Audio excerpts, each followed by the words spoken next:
গলায় রশি দিতে গেছিল রে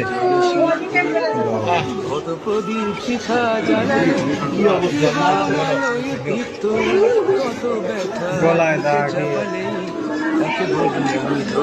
আমার মনে হয় এই ভিডিও সম্পর্কে আপনারা সবাই জানেন, তারপরেও একটু বলে রাখি। এই যে মেয়েটা দেখছেন, ওর বয়স 8 বছর এবং ও ওর বোনের বাড়িতে বেড়াতে গিয়েছিল এবং বোনের বাড়িতে বেড়াতে যাওয়া অবস্থায় তার বোনের শ্বশুর তাকে ধর্ষণ করে এবং হত্যা চেষ্টা করে।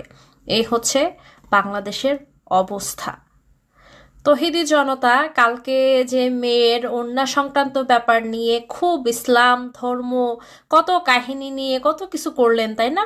ধর্ম রক্ষার জন্য আপনারা সবাই ছুটে গেলেন আপনাদের প্রাণপ্রিয় ভাইকে বাঁচানোর জন্য। তো আপনাদের ধর্মে